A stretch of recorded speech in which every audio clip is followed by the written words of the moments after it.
मैंने मेरे अनुरोध पर, मेरे विशेष अनुरोध पर विश्वविद्यालय के कुलपति हमारे प्रोफेसर रामदेव जी भारद्वाज जी भी हैं, ये भी कवि के रूप में इसमें शामिल हो रहे हैं आप सबके बीच में। और मैं अध्यक्ष जी की अनुमति से पहले कवि के रूप में माननीय कुलपति जी रामदेव भारद्वाज जी को बुलाने की अनुमति चाहता हूँ जी से, और औपचारिक जी जी, प्रारंभ करें बहुत इसका। स्वागत है रामदेव जी का। सुन करके बहुत अच्छा लगेगा उनको सुनना। एक अनुभव होगा मेरे लिए भी। जी, स्वागत है उनका। जी जी। तो मैं सादर बुला रहा हूँ हमारे प्रथम कवि और कुलपति जी, और इसके साथ साथ पूरा विश्व देखे कि एक समृद्धशाली भारत की परंपरा है, हिंदी की परंपरा है कि लेखन और साहित्य हम सबके अंदर जीवित रहता है। आदरणीय प्रोफेसर रामदेव भारद्वाज जी आए और अपनी रचनाओं से मंच को समृद्ध करें। आदरणीय अवस्थी जी और सभापति महोदय, यह तो एक अनाधिकृत चेष्टा मुझे करने के लिए अवस्थी जी का निर्देश प्राप्त हुआ है। मैं मूलतः राजनीति विज्ञान का विद्यार्थी हूँ, या यूं कहूँ कि बहुत दूर दूर तक कविताओं से और अन्य बातों से मेरा कोई ज्यादा वास्ता नहीं है। मैं अंतर्राष्ट्रीय राजनीति विषय पर प्रायः लिखता रहता हूँ, लेकिन पता नहीं क्यों पिछले लगभग 35 वर्षों से विश्वविद्यालय में अध्ययन के और अनुसंधान के दौरान मेरे मन में जो भाव परिदृश्य को देख करके प्रायः आते रहते थे, उसको मैंने प्रोफेसर के ऊपर केंद्रित किया है। गुरुकुल प्रणाली में जो गुरु शिष्य की परंपरा हुआ करती थी,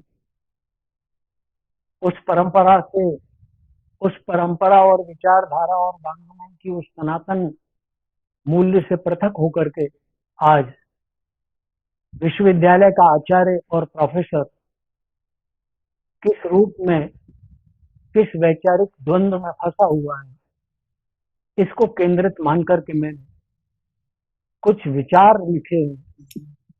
उन्हें मैं कविता का स्वरूप, मैं स्वागत है, स्वागत।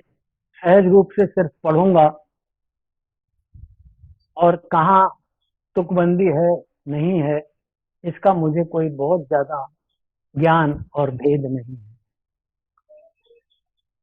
निसंदेह यह कविता एक प्रोफेसर को समर्पित है, आचार्य को समर्पित। मैं एक प्रोफेसर हूँ,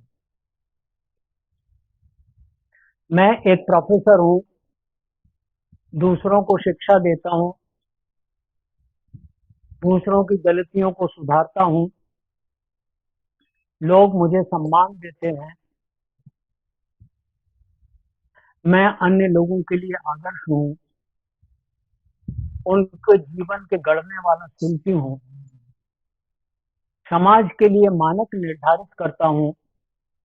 मैं निडर हूँ, निर्भूक हूँ, डरपोक नहीं हूँ।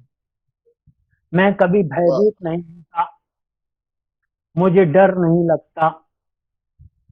क्या बात, अपनी खामियों और गलतियों से भी, ध्यान दीजिएगा, अपनी खामी और गलतियों से भी मुझे डर नहीं लगता।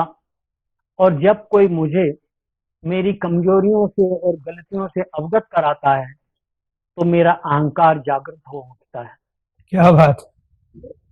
वाह जब वाह। कोई व्यक्ति मुझे मेरी गलतियों से अवगत कराता है, तो मेरा अहंकार जागृत हो उठता है, आड़े आ जाता है, मेरे स्वाभिमान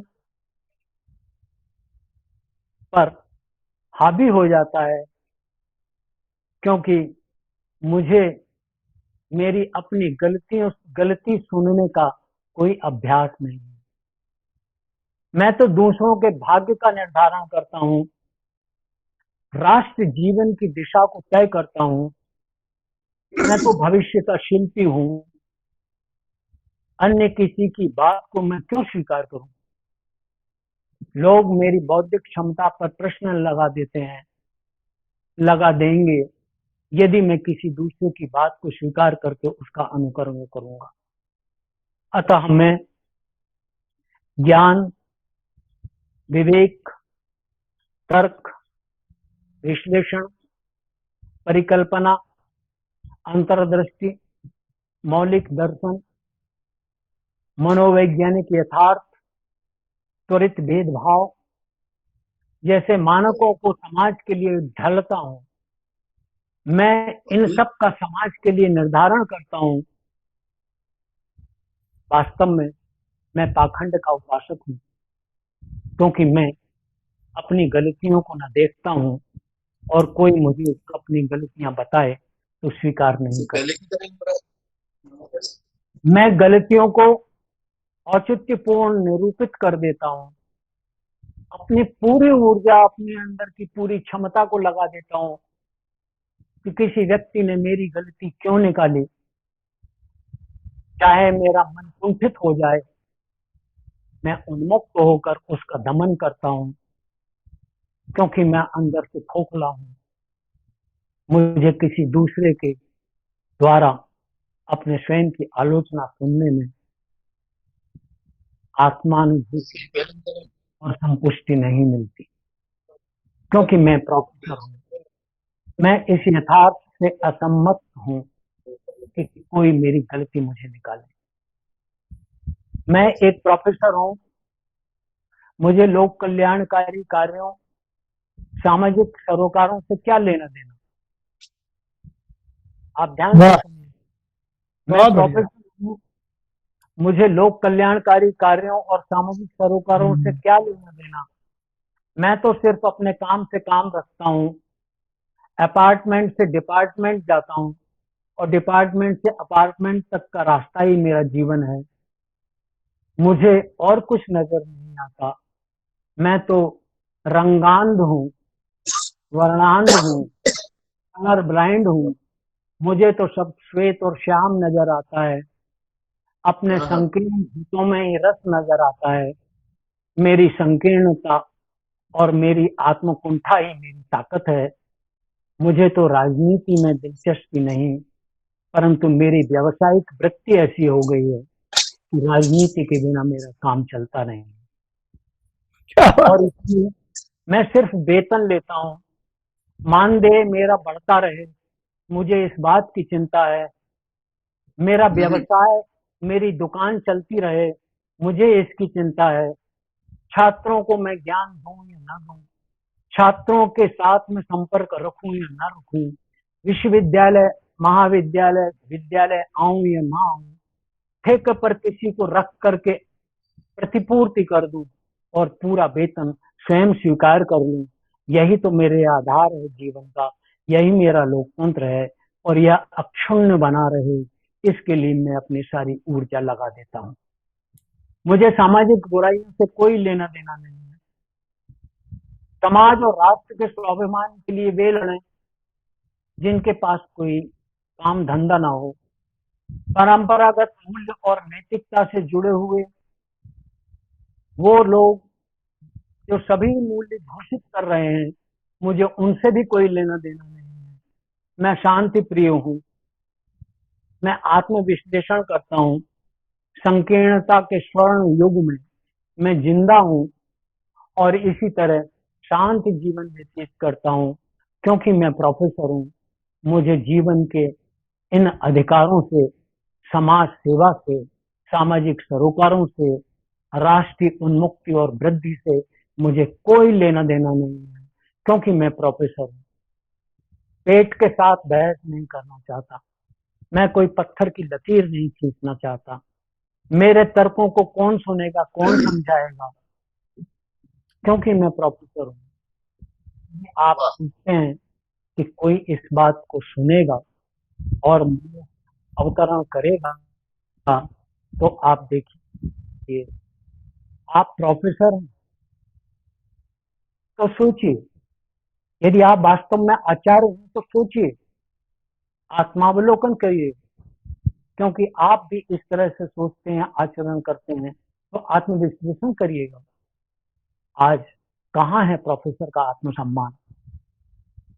रीढ़ वाला प्रोफेसर तो है ही नहीं। प्रोफेसर विथ स्पाइन नहीं है। There is no professor with spine. केंचुए की तरह रेंगते हुए जीवन व्यतीत करते हैं।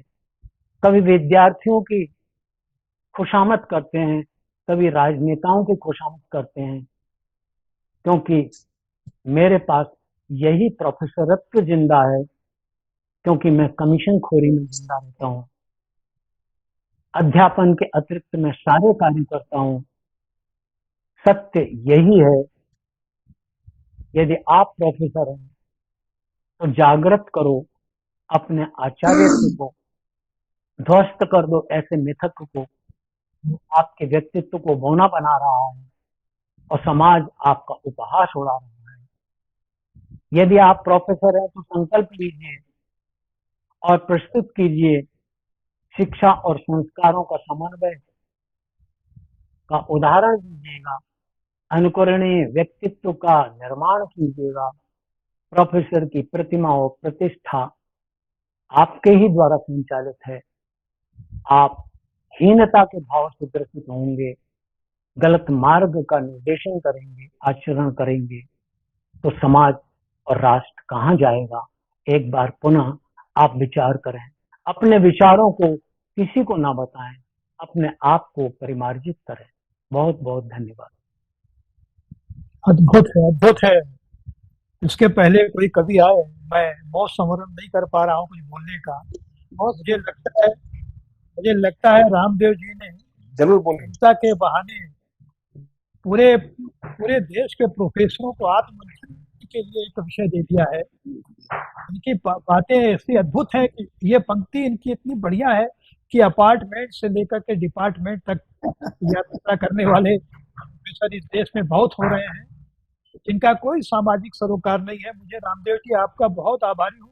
मुझे लगता है कि आपको व्यंग लिखना चाहिए निरंतर। बस मैं तो सर मैं तो ऐसे ही लिख लेता हूँ। मैं मैं सही नहीं हूँ। ये सारा व्यंग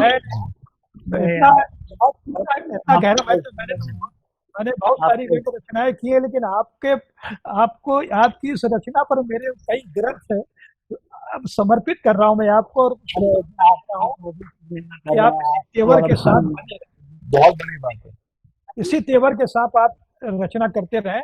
बहुत बहुत बधाई। ये अवस्थी सर जी धन्यवाद, बहुत बहुत धन्यवाद।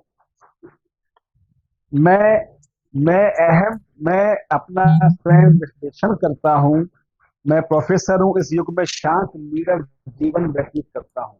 मैं गिरीश जी की बात को आगे बढ़ाते हुए एक साहित्यकार आलोचक होने के नाते कहना चाहूंगा कि ये कविता प्रोफेसर या शिक्षक जगत के माध्यम से हर उस व्यक्ति पर, पूरे विश्व के हर उस व्यक्ति पर एक प्रहार करती है व्यंग्यात्मक ढंग से, जो अपना कर्तव्य नहीं निभा रहा है। ये मात्र प्रोफेसर की ही बात नहीं है, हर उस वर्ग के व्यक्ति की बात, चाहे डॉक्टर हो, इंजीनियर हो, राजनेता हो, कलेक्टर हो, एसपी हो, पुलिस वाला हो, फौजी हो, जो भी एक आम व्यक्ति हो, किसान हो, कुम्हार हो, हम कवि हो, लेखक हो, जो भी अपना कर्तव्य नहीं निभा रहा है, प्रोफेसर शब्द के स्थान उसका पद लिख दीजिए, कवि, इंजीनियर, डॉक्टर। ये कविता उतनी ही उसके लिए भी उपयोगी है, प्रासंगिक। तो ये काल जी रचना इन्होंने लिखी, मैं इनको बधाई देता हूँ।